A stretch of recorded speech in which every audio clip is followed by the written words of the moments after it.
So, good day everyone. For those who are watching this video, allow me to introduce myself first. So, I am Danessa Flores, taking up the Bachelor of Science in Agriculture, major in Horticulture.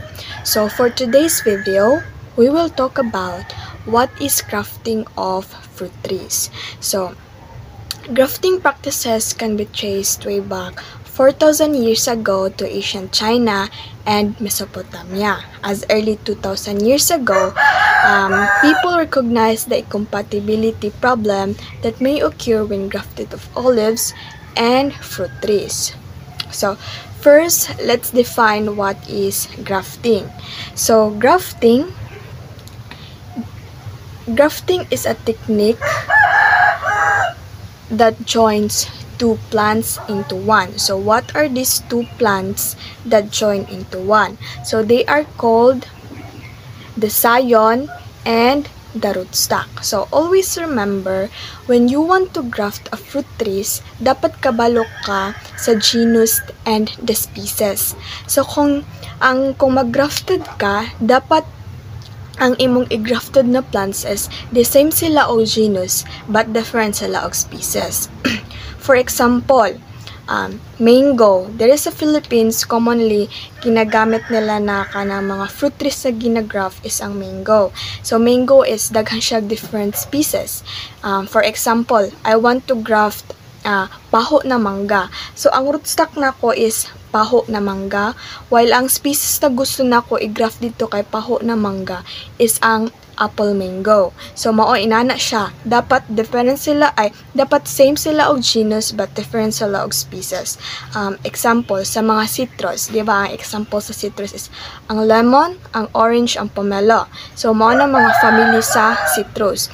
So gusto ko mag-graft nakoy lemon na rootstock, then I want to graft an orange. So, dapat inana siya para ang DNA or ang latex dito sa imong rootstock o sa imong scion is the same siya. Para compatible sila dalawa o successful ang imong pag-grafts.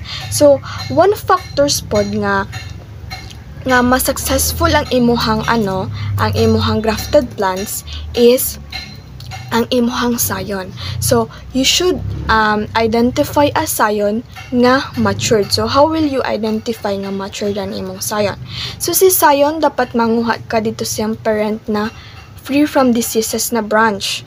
And, always remember nga naa siya 4 to 5 buds, plump buds sa iyahang scion para ma-identify nimo siya nga matured siya.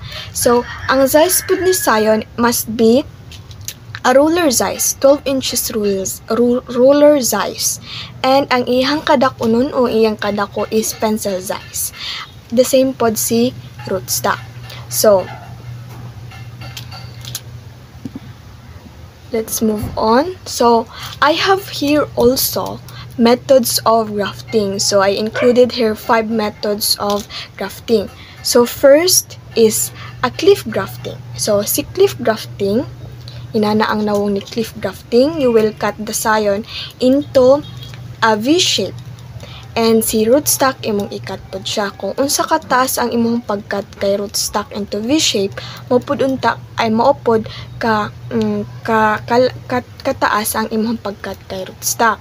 So si cliff grafting defined as the simplest and most popular forms of grafting. One of the grafts used to work new cultivars on existing trees. The second one is the splice grafting. So splice grafting, inana ang nawong ni splice grafting, defines used to join a scion into stem of a rootstock or onto an intact root piece. In splice grafting, both the stock and the scion must be of the same diameter. So, i-cut nimo si scion into slant and si rootstock pod cut nimo into slant for the latex itself maging contact sila dito og maging successful ang imuhang grafting. Dapat the same sila dalawa to ensure 100% na mag-work or mabuhi ang imuhang grafted plant. The third one is the crown grafting. So si crown grafting is a method in which the albornum and inner bark are separated, and between them is inserted the lower end of the scion cut slantwise. So inani ang nawong ni scion, i-cut siya into slantwise, insert kay albornum and inner bark. So ngano inani man si rootstock? So kani si crown grafting, use ni siya for those plants or fruit trees nga dili na siya mamunga. Bisag unsaon nimo siya og kanang apply og chemicals para mamunga lang siya, pero dili na jud siya sa mamunga. So ginaputol to nila sila na fruit trees og gina-insertan nila og new scion for mamunga na pud siya og bag-o. Mao na si scion para mamunga na pud siya og bag-o, para dili masayang ang iyahang kanang rootstock nga naa didto. So para dili siya masayang. So ang fourth na to is si inana ang nawong ni tongue grafting. So tongue grafting is done when corresponding cuts to rootstock and scion material are joined end to end, then bound. The interlocking tongues add structural support to the joint as the cambium layers heal and fuse together, as well as giving a larger surface area of a cambial contact. So, kani si tongue grafting, also known as 100% methods, nga maging successful siya sa method sa grafting. Kay why man? Kay yung mo ito yung ingon, the cambium layers heal and fuse together because of the cutting itself nga imuhang gihimo. So mas dali siya mahil because nakakapit sila dalawa, ang scion ug ang imuhang rootstock. So the last one is the approach grafting. So the distinguished feature of approach grafting is that two independently growing self-sustaining plants are grafted together. So ang use po ni approach grafting is pag naay kanang fruit trees nga nabali, di ba? Pag mabali is ang mga dugay man makarecover ang plants kung mabali siya. So if you have a rootstock, then you can fuse that one to dito sa nabali na fruit trees into approach grafting para dili siya masayang. So the disadvantages and advantages sa fruit tree ay sa grafting of fruit trees. So let's discuss the advantages first of grafting fruit trees. So quality of fruit. So sa grafting of fruit trees, you will ensure the quality of fruit. Why man? Ngano ma-ensure man nimo ang quality of fruit sa grafted fruit trees? Kay you have the right to choose what kind of species you will grafted into that rootstock. So you can ensure talaga nga quality ang iyang fruit and high productivity. Kasi pag mag-grafted man gud ka og fruit trees, so dali na lang siya mutubo, dali pud siya mamunga. Wanang high productive ang grafted fruit trees and start fruiting earlier. So 3 to 4 years ang imong grafted na plants is mamunga na siya kaysa sa seeded one. So dugay mamunga si seeded kung gikan jud sa seed niya gipatubo nimo siya kaysa kay grafted na plants. And disease resistant. Kay establish naman ang imong rootstock, naka-ugat naman siya. So ang nutrients intake niya is dali na lang mag-run, so na maka-fight siya or maka-combat siya mga diseases nga pwede ma-acquire niya. So adaptable to different soil types kay adaptable siya for different soil types kay ang imong rootstock is nakaugat na siya sa soil na iyang ginatamnan. So it can adapt to different soil types ang grafted fruit trees.